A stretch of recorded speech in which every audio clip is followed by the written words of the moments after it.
For the last 30 years, my colleagues and I have been sponsored by the National Institutes of Health and large private foundations in order to evaluate natural methods to lower blood pressure, reduce stress, and prevent heart disease. This work has been published in major medical journals in the United States and around the world. And today I'd like to share with you the results of our work in how to lower stress and how to lower blood pressure naturally. A very exciting event happened just in June of 2013 when the American Heart Association reviewed this research and all available research on alternative methods to lower blood pressure, on stress reduction methods, meditation and relaxation. And what they concluded is that the Transcendental meditation technique is the only meditation practice that has been shown to lower blood pressure. That's a remarkable finding, and I'm going to review with you some of the research on which the American Heart Association based their findings. Another key point that the American Heart Association noted is that not only does this particular form of meditation, TM, lower blood pressure consistently, but it is the only meditation practice that has been shown to reduce death, heart attack, and stroke. This research was published by the American Heart Association's journal just about 1 year ago, and my colleagues and I were involved in that, and that's also part of this recommendation to consider this practice for your own health and well-being. But what is Transcendental meditation anyway?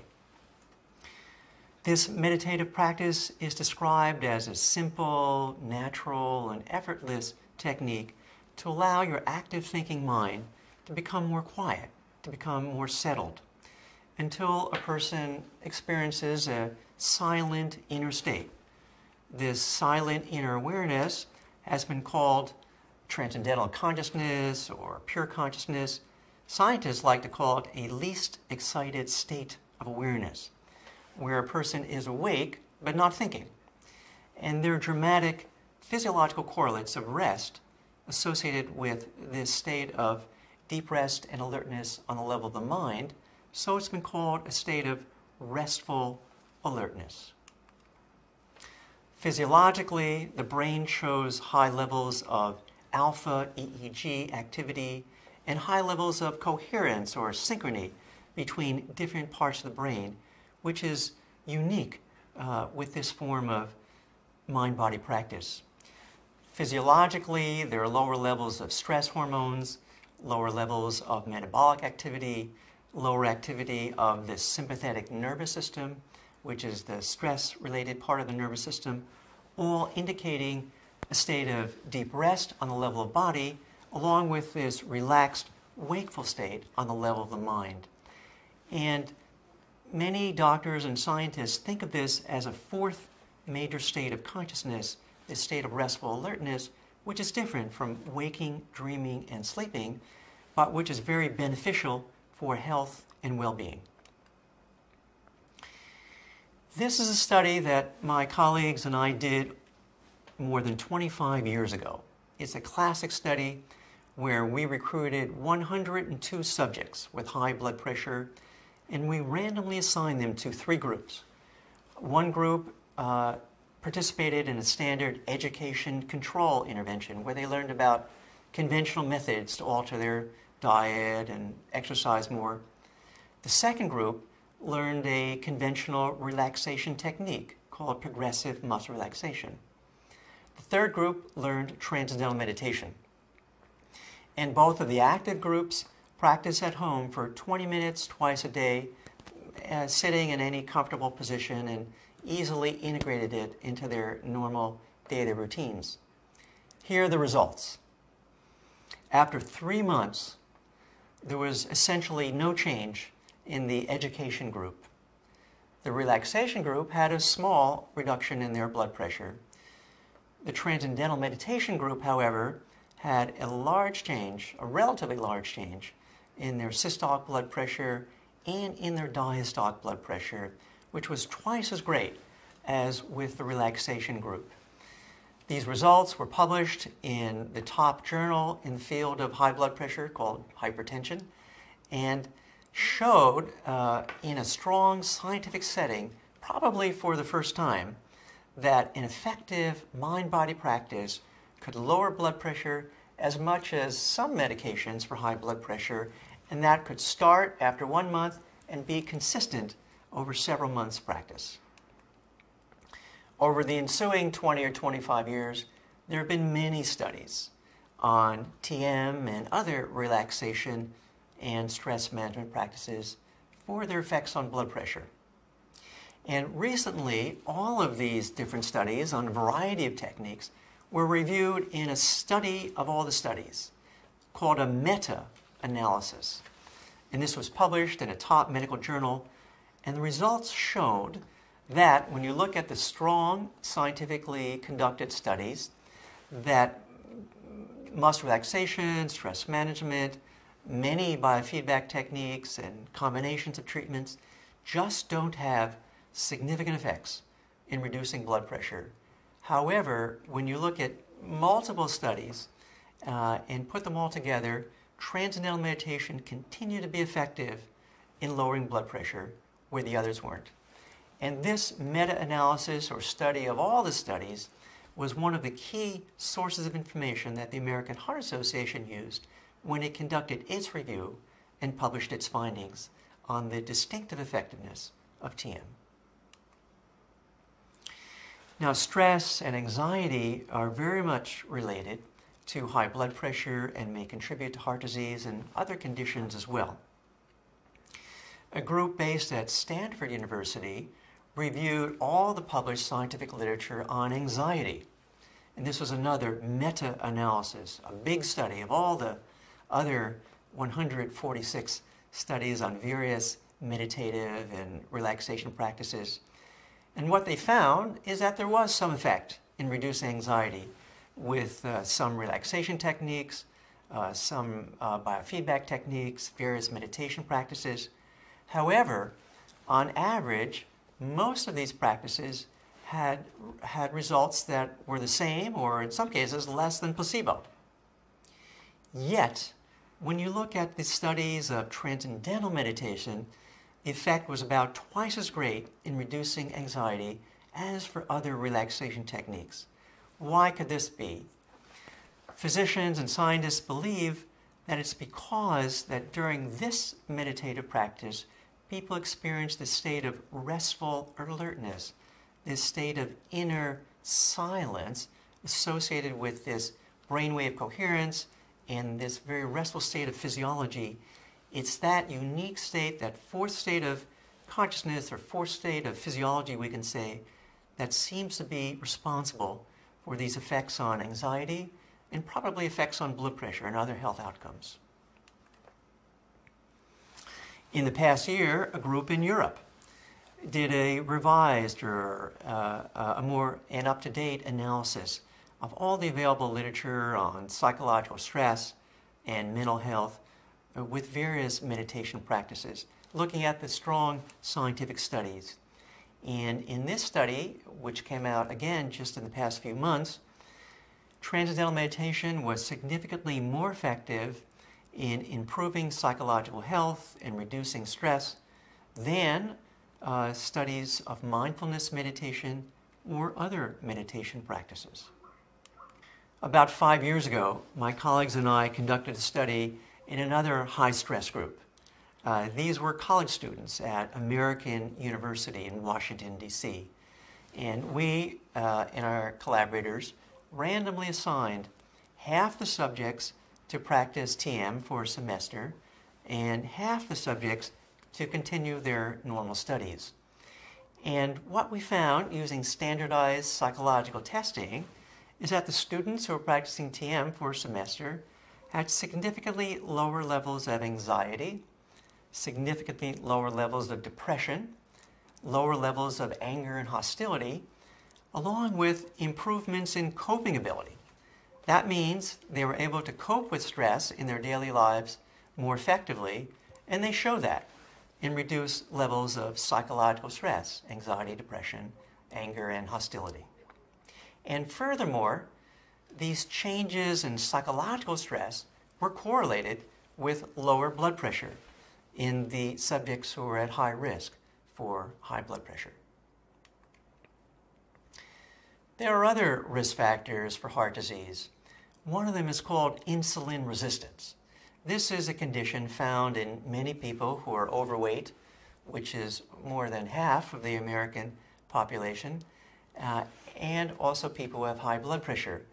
And this means that the handling of insulin and sugar is not ideal, and it's a condition that predisposes to diabetes and heart disease.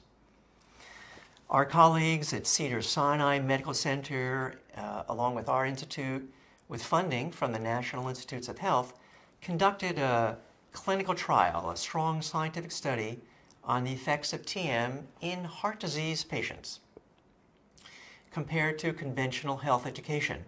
We measured their insulin resistance before and after 4 months of practice and found that the Transcendental Meditation practicing group had significant reductions in their insulin resistance.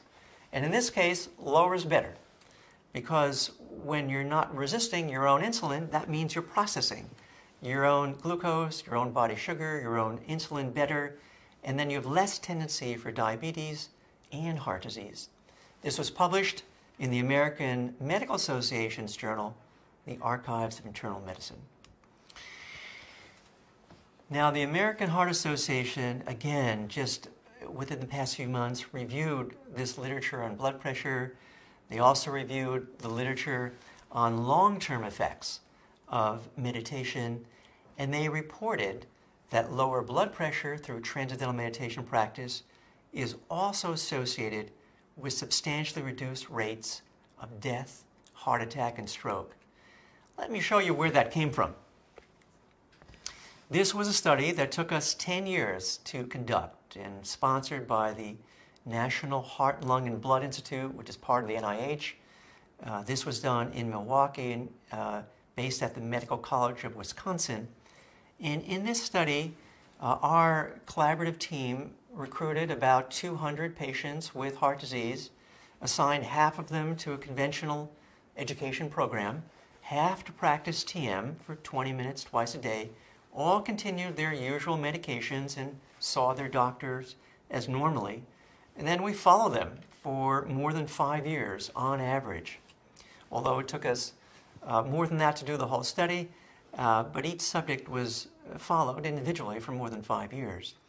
And the results showed that there was a 48% reduction in the rate of death, heart attack, and stroke in the Transcendental Meditation group. This is really remarkable because this effect was as strong or greater than studies of conventional medications to treat heart disease and prevent heart attack and stroke. However, these patients were already taking usual medicines and taking their standard medical care. So it's like the discovery of a new class of therapy, a new class of medications, but in this case, using the body's own internal pharmacy based on this experience of restful alertness for 15 or 20 minutes twice a day. Not only are rates of heart disease reduced in studies of transcendental meditation, other studies of several thousand TM practitioners have found lower rates of hospitalization for other serious conditions also. This study shows 40 to 50% reductions in hospitalization rates over several years' time in a group of 3,000 TM practitioners compared to several hundred thousand controls.